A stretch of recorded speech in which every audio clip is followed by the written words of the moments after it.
Hello, hello, hello, and welcome to my YouTube channel. My name is Jameelah, and I am a master manifester, and I'm sure you are too. Because you're watching content like this, the name of this channel is Holistic Manifesting, because I believe in a whole body, whole mind, and whole being experience when it comes to manifesting these amazing lives that we're choosing, right? What I'm discussing today is decluttering your mind for a better experience in this life. Because I feel like if you don't have an organized mind, your space is not going to be organized. Your life is not going to be organized. You got all these people who are riprap hanging around in your life, causing trouble and kicking up dust every now and then. When you get more organized and you kind of declutter your mind and your space, you will have a whole different experience. You will see yourself being able to accomplish things that you didn't think were possible for yourself. You will see yourself being able to, live a life to where you're in charge, and the stuff that you have in your life or the people around you, they're not pushing you and you're not being pulled all the time. You're actually in charge. You're in front of everything that's happening, right? It creates clarity on another level. So I said this before in another video. I'm in my practical era. So I'm thinking about things that are very practical that we don't necessarily tap into enough on a regular basis for a better spiritual experience, right? To create a life that we choose, to manifest the amazing lives that we choose. And decluttering is definitely one of them, right? So one of the number one things that I focus on when it comes to I'm feeling all over the place and I'm feeling unorganized in my life and I'm feeling like I'm chasing everything all the time and I'm not ahead of anything. The first thing I start doing is looking at my personal space, like everything around me, like what's happening, right? A rule that I have, if you're a person like, a lot of people, you like clothes, you like to look nice, it may not be obsessed, but you always like to look like you're put together when you leave your house and things. It'll cause you to purchase things. And if you're purchasing items, one of my rules that I have is when you bring in 2 new items, you need to take 2 things out, because there's always something that can go, even if it's a night shirt you don't put on anymore, right? There's always something that can leave that closet. And the message behind that is that you're always rotating this energy. You're always putting things out there into the world while you're taking things in. So you're not creating a stagnant space of just bringing things into your space and then you have old things in the back of it. I say, look at clothing and items around your house like it's food, right? Whenever you get into where your refrigerator's piled up with things that were little containers, you don't even know what's in the containers anymore. Matter of fact, you might be afraid to open the container because how long it's been sitting in the back corner of the refrigerator. And if you have that going on, you don't want to keep that stuff. You don't want to hold on to that. So when you buy new food and you put new food in the refrigerator, you're always like, okay, let me clean out this thing and take out this stuff that's been here since Thanksgiving or whatever you got going on, right? And that's the same way you want to look at your closet and your clothes and your belongings. Another thing is taking that stuff to the Goodwill or taking it to a charity of your choice, because a lot of people don't like the Goodwill because they overcharge. But I mean, taking it to a charity of your choice, you have the opportunity then to allow someone else to use an item that's been just sitting in your closet, right?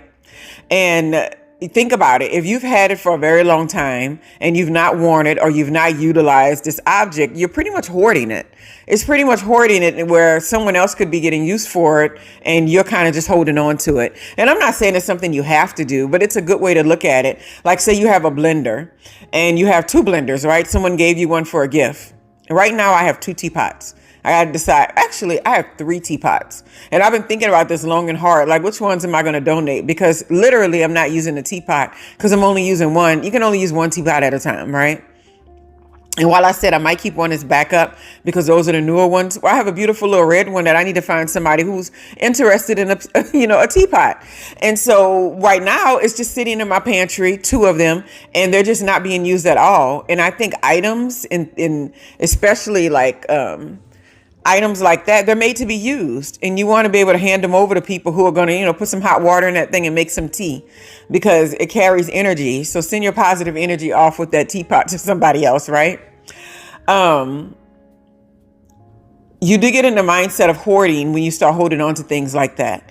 And I also think that energetically, it doesn't clear that energy.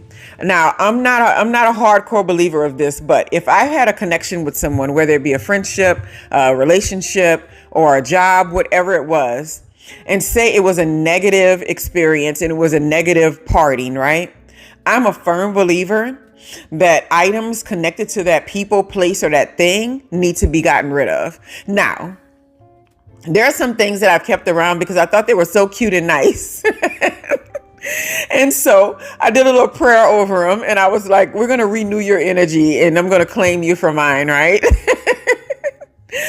And I've done this in many different times, but I won't keep a lot of things. So if I got something, whether it was a gift, it could be a flower pot, it could be a plant. And here's the funny thing is, I've gotten plants from people and it wound up being a negative energy connection and it wound up ending poorly or whatever like that. And I would take that plant because I love plants so much and bring it into my new space, and that plant will not grow. It will not grow. And I'm like, oh my goodness. And this has been more than one plant has ended up and had a fate of being put on the patio. And I'm like, well, we'll see what's going to happen if you get put out there, you know? And I think that energetically, we can't deny what feelings people had behind doing certain things for you. And a lot of times your new era or your new environment or your new life or your new space, it won't allow you to bring that energy in. So as much as you love that plant, as much as you love that pair of shoes, as much as you love that purse, it won't feel the same. You won't be able to wear it, right?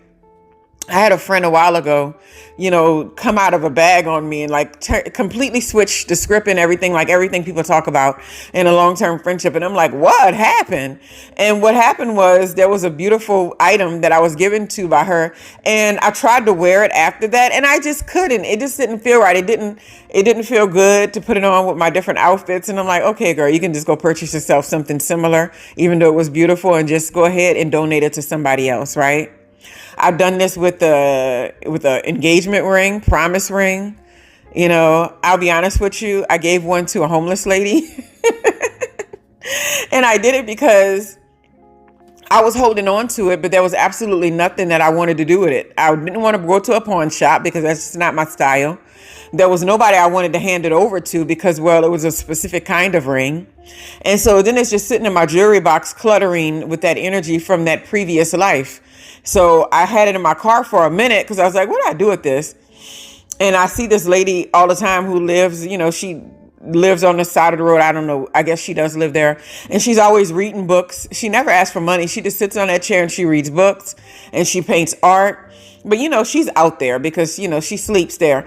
And I wound up giving it to her. And she was so grateful, and I just find that to be a much better use for it than sitting in my jewelry box and going, oh, look what so-and-so gave me. Who cares? You know what I mean? It's no longer a connection. Let it go, And, I have a purse right now that I love the way it looks, but there's a part of me that just can't really put it on anymore.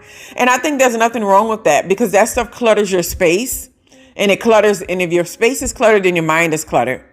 Another trick or tip that I learned from watching another channel, I think it might have been House Hunters or something, or maybe it was, I don't know where I picked it up from, but they were saying, before you go out shopping or you go out hanging out with people to have intentions of shopping when you don't really have a plan or something, say you want to spend a day in IKEA or whatever those kind of things are, take a picture of the rooms in your house and take a picture of your storage in your garage. Right now, I don't have anything in my garage. I have empty boxes in my garage for the most part in trash bins. Because I don't keep stuff. It's like, I'm not interested in keeping things in the garage. That's where a car belongs. And I was like thinking about that. And it's such a cool concept because when I start off in a place, sometimes I have a lot of free space, a lot of free floor space. But eventually I'm like, oh, I need that other plant. Oh, I need that other plant. And for me, it's plants. It's insane, but it's plants. I love plants. And there's always one dying when you bring in another. It's like you rotate them pretty much. And it's like you'll try to keep it alive. But if it's just not there anymore, you hang on to it as long as you can. I'll even try them in different rooms of the house and see if that energy works better. Put them in a different windowsill. But I have to take a picture of the amount of plants that I have. So when I go out to the store, that I don't think that I need to take one home. Right? It's got to be an exceptional plant for me to take it home at this point. Right? And so that's a good concept because say you're a person that keeps a lot of storage or you have a lot of books, right? Take a picture of that bookshelf before you go out to Barnes and Noble. So you can decide based on that, do I want to bring more stuff into this space, right?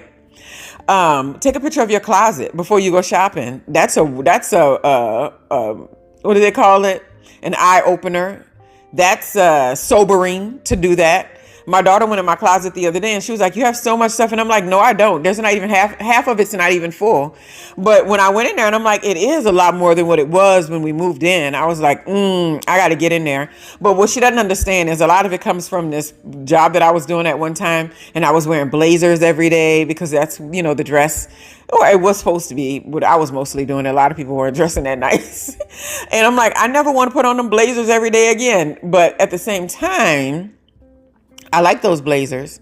But we're coming up on, in May next year, it'll be a year without wearing them. So if I'm not wearing them blazers again by next year, then I'm going to be looking like somebody else could be taking advantage of using these and going to work in these because they're beautiful and they're well made, stuff like that, And then boots and stuff, definitely. And my thing is, if you don't wear shoes in a while, they kind of start cracking up on you, especially if they're like real leather and stuff like that. So the items will start perishing on you before you can even get a chance. The waistline of things that are elastic, if you're not using it regularly and washing it, is like the waistline gets stretched out in a way that it doesn't go back. So a lot of times the items will throw themselves out and you don't even get a chance to, right?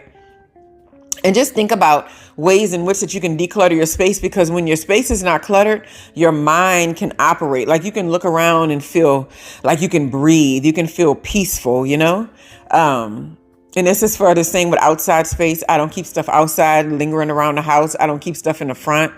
My mom keeps talking about helping me with the garden in the front. Like, we can do this and that. But my thing is like, it looks fine. Like there's a couple of little plants. I'm not an outdoor person. So I'm like, it's fine.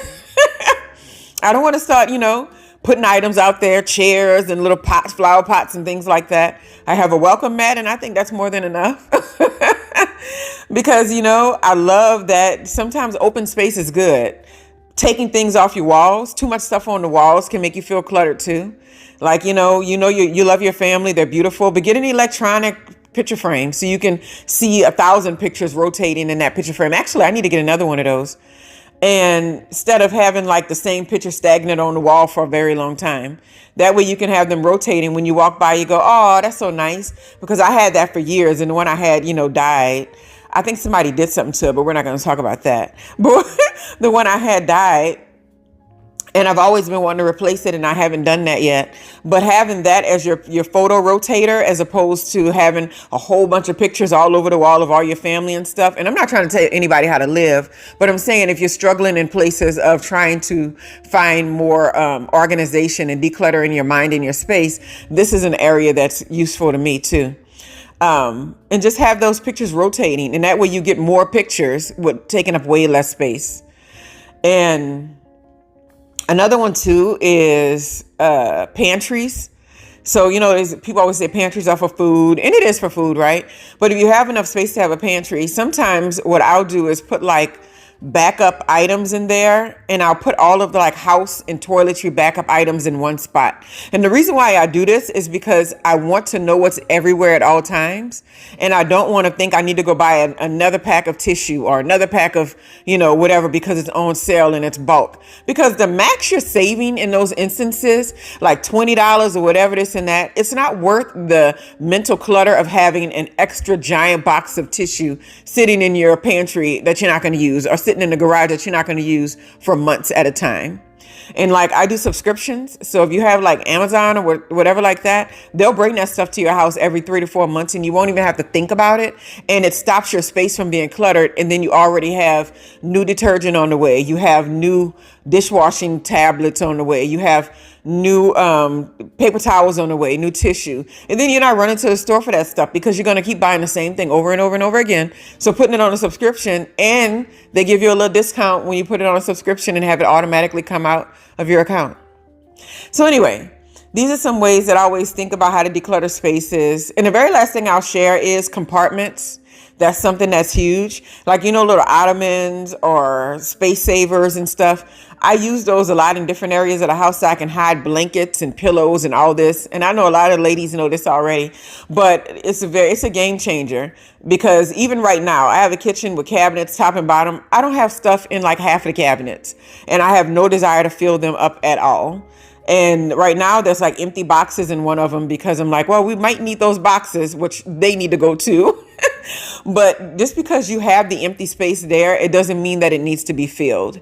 And a lot of times, if you think about this in a more spiritual and a deeper sense, just because you have empty space in your life, it doesn't mean that it needs to be filled automatically. A lot of people think just because they're not in a relationship, that means that they need to bring one in their lives. Sometimes it's just not the season for that, right? And you never know, and you never can tell. Friendships, just because you have only one friend, and you might be thinking, I only have one friend, or either I have no friends, or whatever it is that you thinking, because that space is empty, it needs to be filled. Sometimes it's okay. It's okay for spaces to be empty. It's okay for walls to be empty. It's okay for floors to be empty. It's okay for closets to be half empty, right? Just because there's spaces there doesn't mean you need to use it. It's okay for cabinets to be half empty. It's okay for pantries to be half empty.